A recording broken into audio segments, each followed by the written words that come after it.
Hello and welcome back to my channel friends. నా పేరు గాయత్రి. నేను ఇక్కడ home organization and decoration related videos చేస్తూ ఉంటానండి. మీరు కనుక ఫస్ట్ టైం నా ఛానల్ని చూస్తున్నట్టయితే ఈ వీడియో చివరి వరకు చూడండి. నచ్చితే లైక్ చేయటం, సబ్స్క్రైబ్ చేసుకోవటం అసలు మర్చిపోవద్దు. సో ఇవాళ వ్లాగ్ అయితే నేను ఇడ్లీ పిండితో స్టార్ట్ చేశానండి. అంటే ఇడ్లీ పిండి వేసేసుకుంటున్నాను.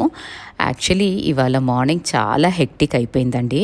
టెంపుల్కి వెళ్ళి బ్రేక్ఫాస్ట్లు ఇవన్నీ చెయ్యటం అసలు కెమెరా పట్టుకునే ఒక్క మినిట్ దొరకలేదు. అండ్ ఆల్సో కొన్నిసార్లు లైఫ్లో మనం చాలా ప్లానింగ్ అయితే చేసేస్తూ ఉంటాం. పర్ఫెక్ట్ ప్లానింగ్ అన్నది చేస్తాం, కానీ ఆ ప్లాన్ చేసింది ఎగ్జిక్యూట్ అవుతుందా లేదా అన్నది దేవుడి మీద భారం వేయాల్సిందే. ఎందుకంటే మనం ఎంత ప్లానింగ్ చేసినా ఆ రోజు కొన్ని హికప్స్ ఉండాలి, కొంచెం అటు ఇటుగా అవ్వాలి అంటే దాన్ని మనం ఏమి చేయలేమండి. Just embrace it and accept it. So ఇవాళ నా సిచ్యువేషన్ అట్లాగే ఉంది. నిన్నంతా ప్లాన్ చేసి పడుకున్నాను, బట్ దెన్ కొన్నిసార్లు థింగ్స్ అటు ఇటు అయిపోతుంది అండ్ కొంచెం లాస్ట్ మినిట్ రష్ అయితే వచ్చేస్తుంది. సో ఇడ్లీ పిండి ఇవన్నీ వేసేసుకొని ఇవాళ ఏంటి అంటే కొంచెం గ్యాస్ స్టవ్ అంతా థరో క్లీనింగ్ చేసుకుందాము అనేసి స్టార్ట్ చేశానండి. And gas stove thorough cleaning చేయడానికి మాత్రం నేను ఎప్పుడు వెనిగర్, బేకింగ్ పౌడర్ ఇది వేసుకొని ఈ సొల్యూషన్తో క్లీన్ చేసుకుంటే ఏంటి అంటే ఎక్కడైనా మరకలు ఉన్నా అది ఈజీగా పోతుంది. అండ్ జిడ్డు ఒకవేళ గ్యాస్ స్టవ్ మీద ఎక్కడైనా జిడ్డు పేరుకున్నా కూడా ఈ సొల్యూషన్తో క్లీన్ చేసుకుంటే చాలా తొందరగా ఎక్కువ స్క్రబ్బింగ్ చేయకుండా పోతుంది. సో నా గ్యాస్ స్టవ్ అయితే 3 బర్నర్స్ అండి. అండ్ మనలో చాలామంది అడుగుతున్నారు 3 బర్నర్స్ పెట్టుకోవచ్చా పెట్టుకోకూడదా అనేసి. నాకైతే ఇంతవరకు ఏ ప్రాబ్లం లేదండి. నేను ఆల్మోస్ట్ 10 ఇయర్స్ పైన నుంచే యూస్ చేస్తున్నాను ఈ గ్యాస్ స్టవ్ని and I'm completely fine with it. మీరు మనసులో ఒక అనుమానం పెట్టుకున్నారు అంటే ప్రతిదీ మనకు నెగిటివ్గానే కనిపిస్తుందండి. ఎందుకంటే నేను అబ్జర్వ్ చేస్తున్నాను కదా, నెగిటివిటీ పోవాలి అనేసి 100 రకాలుగా చేస్తాం, కానీ ముందు మన మైండ్ సెట్ మార్చుకుంటేనే కదా నెగిటివిటీ అన్నది పోయేది. మన బ్రెయిన్లో ఎప్పుడు ఏదో ఒక అనుమానం అండ్ డౌట్ ఇవన్నీ ఉన్నాయి అనుకోండి, ఎప్పుడు మనం ఇంట్లో ఏ చిన్న విషయం జరిగినా దానికి ఇంప్లై చేసేస్తాం, ఇది కొనటం వల్లే మనకి ఇట్లా అయ్యింది అని. కానీ ఇంట్లో పాజిటివ్గా అయినా నెగిటివ్గా అయినా ఉండాలి అంటే మన మైండ్ సెట్ మార్చుకోవాలి తప్ప ఇంట్లో వస్తువుల వల్ల పాజిటివిటీ నెగిటివిటీ రాదండి. ఇది మనం ఒక థంబ్ రూల్ లాగా పెట్టేసుకోవాలి. మూఢనమ్మకాలకు వెళ్ళకూడదు, కానీ మన పెద్దవాళ్ళు చెప్పింది ఎందుకు చెప్పారు అని అనాలిసిస్ చేసుకోవాలి. అప్పుడు మనకే అర్థమైపోతుందండి. మనకి పెద్దవాళ్ళు చెప్పింది 3 కుంపట్ల గురించి మాట్లాడారు, 3 గ్యాస్ స్టవ్ బర్నర్స్ గురించి మాట్లాడలేదు. అప్పుడు గ్యాస్ స్టవ్లు లేవు, బర్నర్స్ కూడా లేవు. సో లాజిక్ కొంచెం అప్లై చేసాము అంటే మన వాళ్ళు అసలు ఏమి చెప్పారు, ఏమి ఇంప్లై చేసి చెప్పారు అన్నది క్లారిటీ వచ్చేస్తుందండి. నేను ఇక్కడ మన పెద్దవాళ్ళని తప్పు పట్టట్లేదు, వాళ్ళు ప్రతిదీ కరెక్ట్గానే చెప్పారు, కానీ మనం ఇంప్లై చేసుకోవటం రాంగ్గా ఇంప్లై చేసుకుంటున్నాం అని చెప్తున్నాను. అండ్ ఇక్కడ థరో క్లీనింగ్ అన్నప్పుడు నేనైతే టైల్స్ కూడా వెనకాలంతా క్లీన్ చేసేసానండి. ఇదే సొల్యూషన్తో క్లీన్ చేశాను, ఎందుకంటే వెనకాల కొంచెం జిడ్డుగా ఉంటాయి కదా. సో దీంతో క్లీన్ చేసేసుకున్నామంటే ఎక్కడ జిడ్డు లేకుండా నీట్గా అయిపోతాయి. అండ్ ఇలాగా ఉన్నప్పుడు మాత్రం నాకు ఈ గ్యాస్ స్టవ్కి ఇట్లా స్టీల్ ప్లేట్స్ ఇచ్చారండి. అండ్ ఇదేమో ఫిక్స్డ్ అనమాట. ఇక్కడ కొంచెం ప్రాబ్లం వస్తుంది. సో మీరు గ్యాస్ స్టవ్ ఎప్పుడైనా కొనుక్కునేటప్పుడు ఈ ప్లేట్స్ డిటాచబుల్గా ఉండే ప్లేట్స్ ఉంటే క్లీనింగ్ ఈజీ. ఇలా ఫిక్స్డ్గా ఉన్నాయి అంటే భలే కష్టం అయిపోతుందండి స్క్రబ్ చేసుకోవటానికి and all that. And also ఇలాంటి బ్రషెస్ అయితే నేను ఇప్పటికీ 3-4 టైమ్స్ కొన్నానండి. కొన్ని రోజులు బాగుంటున్నాయి, దాని తర్వాత ఆ మెటల్ బ్రషెస్ ఏమవుతుంది అంటే రస్ట్ పట్టుకుపోయి ఊడిపోతున్నాయి దాని బ్రిజిల్స్. అండ్ ఆ బ్రిజిల్స్ అన్నీ ఏమవుతున్నాయి, మనం క్లాత్తో క్లీన్ చేసేటప్పుడు దాంట్లోకి వెళ్ళిపోయి గుచ్చుకుపోతున్నాయి మన చేతులకి. So that is really dangerous, ఎందుకంటే రస్ట్ పట్టింది మనకి గుచ్చుకున్న ఏమైనా సెప్టిక్ అయ్యే ఛాన్సెస్ ఉంటాయి. కాబట్టి నేనైతే ఇంకా యూజ్ చేయట్లేదండి. అండ్ కొనటం కూడా వేస్ట్ అని నేను డిసైడ్ అయిపోయాను. ఈ బ్రిజిల్స్ యాక్చువల్లీ దాంతో చాలా బాగా పోతుంది, కానీ ప్రాబ్లం ఏంటి అంటే అవి ఎక్కువ రోజులు సస్టైన్ అవ్వట్లేదు. అందుకని నేను మామూలు మన గిన్నెలు తోమే స్టీల్ మెష్ ఉంటుంది కదా, అలాంటిది ఒకటి పక్కన పెట్టేసుకున్నానండి గ్యాస్ స్టవ్ కోసం అనేసి. దాంతో స్క్రబ్ చేసుకున్నా కూడా పోతుంది, కాకపోతే ఆ బ్రష్ కొంచెం ఈజీగా క్లీన్ చేసుకోవచ్చు, ఇది కొంచెం రుద్దాలి. బట్ దెన్ అది ఇప్పటికీ 4 టైమ్స్ ఎన్నో కొన్నానండి ఆ బ్రషెస్ సెట్ అయితే. కానీ ఎప్పుడూ సేమ్ ప్రాబ్లం, అది రస్ట్ పట్టుకుపోతుంది. అమెజాన్ నుంచి ఆర్డర్ చేశాను, ఫ్లిప్కార్ట్ నుంచి ఆర్డర్ చేశాను, ఆన్లైన్ ప్రాబ్లం వస్తుందేమో అనేసి ఈసారి ఏం చేశాను అంటే నేను మార్కెట్ 99 డిఐవై స్టోర్ నుంచో తీసుకొచ్చానండి, 2 షాప్స్లో నుంచి ఎక్కడి నుంచో. బట్ అవి కూడా అట్లాగే అయినాయి. సో ఐ థాట్ ఇవి వేస్ట్, ఇట్లాంటివి మాత్రం అసలు కొనకండి. ఎవరైనా చూపెడితే చూడటానికి చాలా బాగున్నాయి, 1-2 months వస్తున్నాయి, దాని తర్వాత మాత్రం దే విల్ నాట్ వర్క్అవుట్, పడేయాల్సి వస్తుంది. So don't invest on such products అండి. అవి బ్రిసిల్స్ వచ్చేసి డేంజర్ అది. అండ్ మీతో మాట్లాడుతూనే ఇవంతా క్లీన్ చేసేసుకున్నానండి. గ్యాస్ స్టవ్ కింద టైల్స్, ఎవ్రీథింగ్, నాబ్స్ దగ్గర కూడా అంతా క్లీన్ చేసేసుకున్నాను. అండ్ ఎంత నీట్గా ఉందంటే అసలు ఒకలాంటి హ్యాపీనెస్, సాటిస్ఫాక్షన్ వస్తుందండి ఏదైనా ప్లేస్ థరోగా క్లీన్ చేసుకున్నాము అంటే.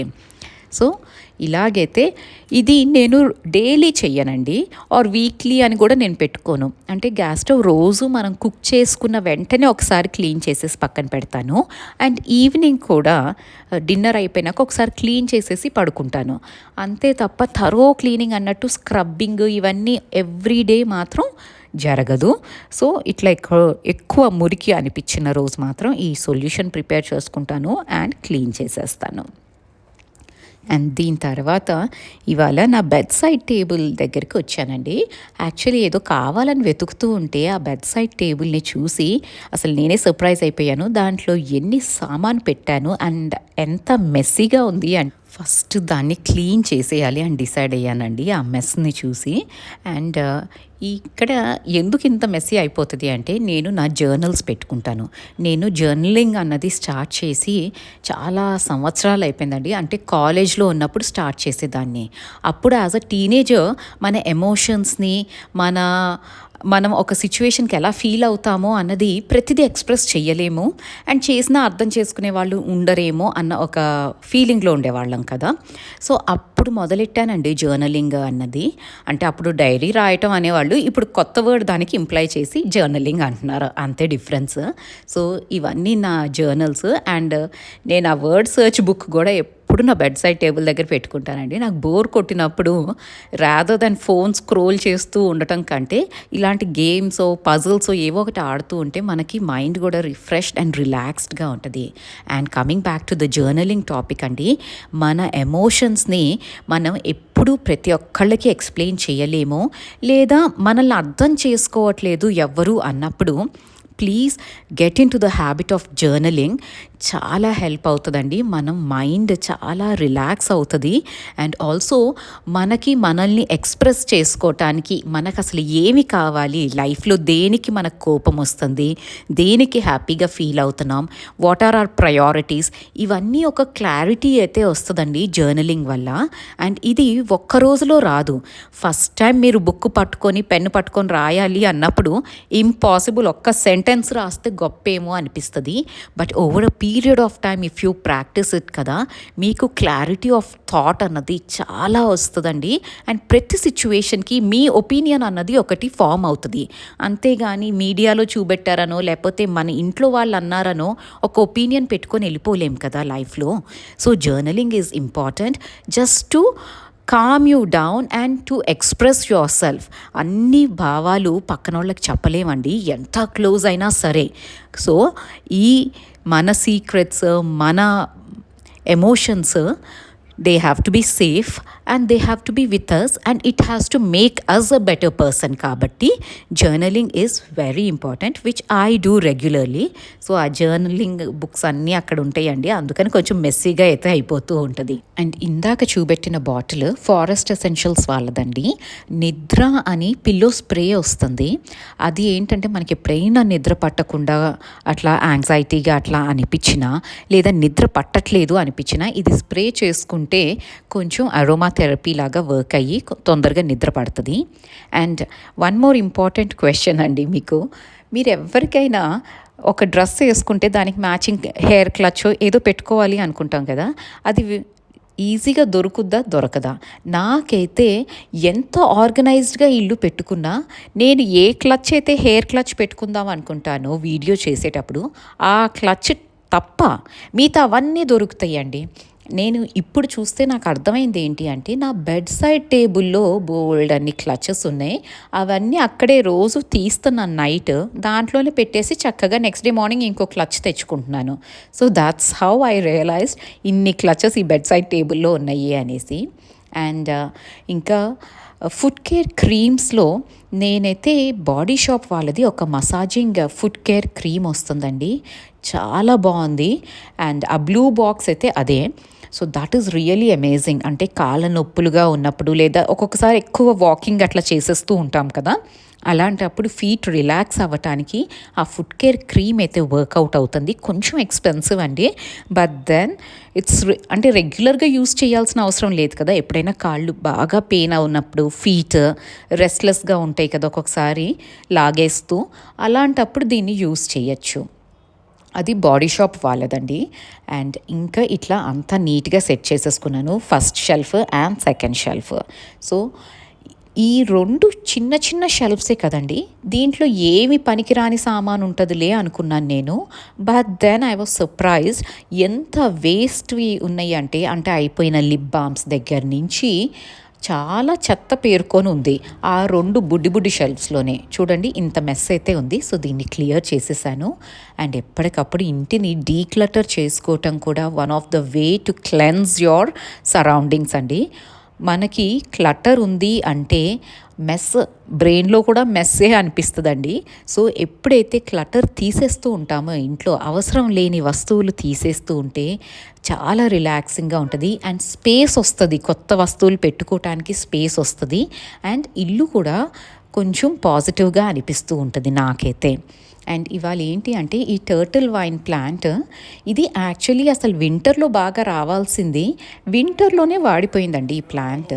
సో నేనేం చేస్తున్నాను అంటే దీన్ని ఇప్పుడు స్ప్రింగ్ కదా, చక్కగా ప్రాపగేట్ చేస్తే కొత్త మొలకొస్తూ ఉంటుంది కదా అన్నట్టు, కొత్త ప్లాంట్ వచ్చేస్తుంది అన్నట్టు దీంట్లో పెట్టి ప్రాపగేట్ అయితే చేస్తున్నాను. అండ్ ఇది భలే ఈజీగా పెరిగిపోతుందండి, దేంట్లో పెట్టిన హ్యాస్సలే లేదు. సో ఇట్లా కిచెన్లో నేనేమనుకున్నానంటే ఇక్కడ ఒక కౌంటర్ టాప్ ఇటువైపు నేను పెద్దగా యూజ్ చెయ్యను కాబట్టి ఇక్కడ ఒక గ్రీన్ ప్యాచ్ లాగా చేద్దాము, అన్ని ప్లాంట్స్ పెట్టుకొని I'll see how they survive. ఎందుకంటే ఇక్కడ నాకు విండో ఉంది, లైట్ అయితే వస్తూ ఉంటుంది కానీ వేడికి ప్లాంట్స్ తట్టుకోలేవండి. సమ్మర్లో ఎస్పెషలీ ఏమవుతుంది అంటే కిచెన్లో ప్లాంట్ పెట్టాను అంటే ఈ పొయ్యి దగ్గర నుంచి వచ్చే వేడి అండ్ ఆ విండోలో నుంచి వచ్చే వేడి సస్టైన్ అవ్వలేవు ప్లాంట్స్.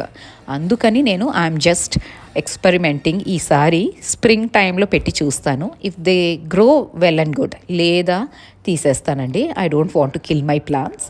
సో ఇలాగా ఈ పనులన్నీ చేసుకుంటూ ఉన్నానండి.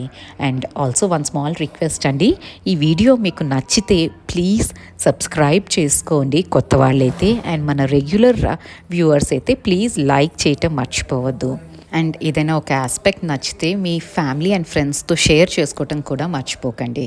సో ఇదంతా నీట్గా అయితే సెట్ చేసేసుకున్నాను. అండ్ కొంచెం వాటర్ ఇది పడింది కాబట్టి క్లీన్ అయితే చేసుకున్నానండి.